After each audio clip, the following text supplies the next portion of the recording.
When the Wind Taught Me to Howl Again by Kateb Nuri Alim Shunar, as Chief walks with no crowd. They say every man has his season.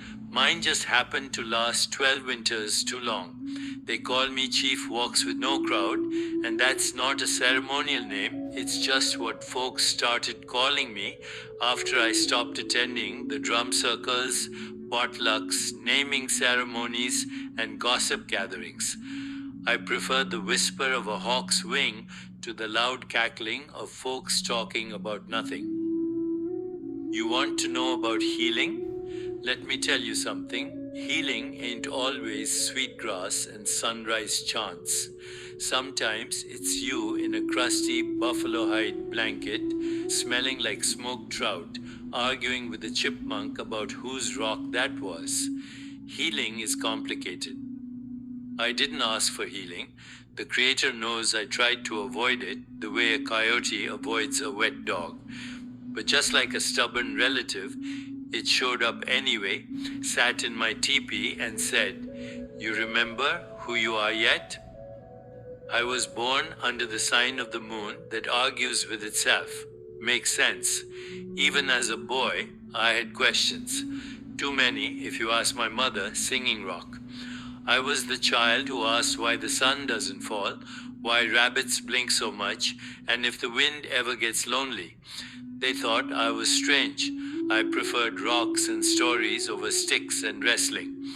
My tribe had names like Dances with Bulls, Hears the Earth, and Speaks Through Rain. Me, I was called Sits in Questions before I earned my full name. I became Chief Laughs at Storms, not because I was fearless, but because I once laughed so hard during a lightning storm I forgot to run. But even chiefs get broken. One year the clouds came and never left.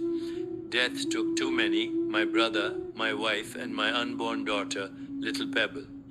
Grief sat on my chest like a wet wool buffalo. My spirit dried up like a creek that got tired of running. I stopped singing, stopped laughing, stopped showing up. I told the people I was going on a vision quest, but what I really meant was, leave me alone before I throw a porcupine at you. I went to the old lands where the winds speak fluent soul. I took nothing but my horse, Mist who snores, and a piece of smoked salmon. That horse, bless his hairy hide, snored louder than a bear with sinus problems. But he listened. That's more than I can say for most humans. I lived by Grandmother Willow, the wisest tree this side of the spirit world. She don't say much unless you're quiet enough to hear. Took me 7 days of silence, chewing on pine bark and muttering to ants before I could hear her. She told me, "Child of Earth, your pain is not your prison, it's your teacher, but you've been skipping class." She reminded me of a legend I'd forgotten. Once there was a turtle who wanted to fly. The other animals laughed at him. "You're a turtle. You belong to mud, not sky."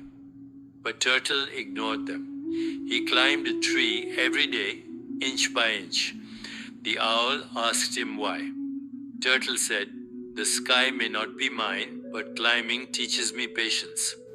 One day, the wind felt sorry for Turtle and lifted him just a little, just enough to see the sunset from above the trees. That was enough. He didn't need to fly, he just needed to rise. That story cracked me open like an old seed finally ready for rain. I cried, loud, ugly, warrior snot kind of crying. My ancestors probably shook their heads. But after the crying, I slept. Deep sleep. And in that sleep, I dreamed. I saw myself young again, laughing, running with wolves, holding Singing Doe's hand, and the spirit of my daughter, Little Pebble, danced across water. She didn't speak, she just smiled, and I knew. Healing had found me. When I came back to the village, folks acted like a ghost had wandered in. One young brave whispered, "Isn't that the chief who talks to rocks?" I said, "Only the wise ones." They laughed, but I didn't care. I had healed, not fully, not perfectly, but enough.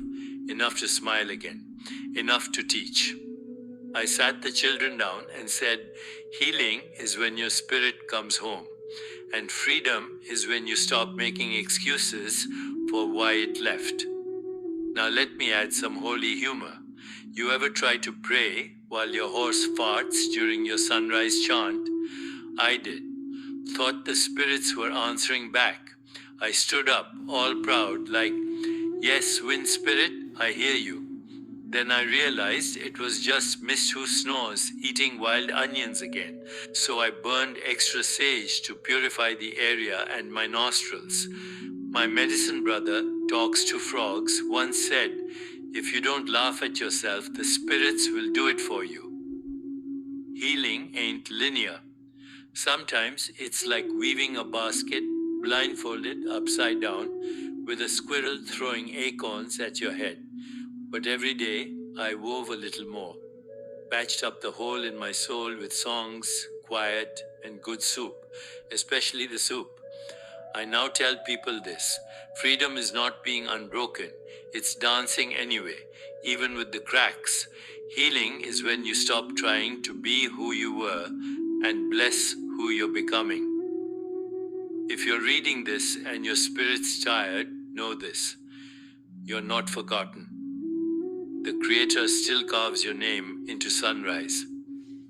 The earth still holds you like a mother. And your healing is not lost. It's just walking the long way home. If your fire's gone out, sit by mine. I got room. Might not talk much, but I'll pass you a bowl of cedar tea and let you borrow Mist Who Snores. Just don't feed him onions. Now go sit by a tree, one that's older than your troubles. Be still, be foolish, be sacred, be weird. That's the way healing finds you. From the sacred stillness of the woods, chief walks with no crowd, friend of chipmunks, keeper of long silences, former warrior of woe, now brother of belly laughs and wise winds, as remembered and reimagined by Kateb Nuri Alim Shonar,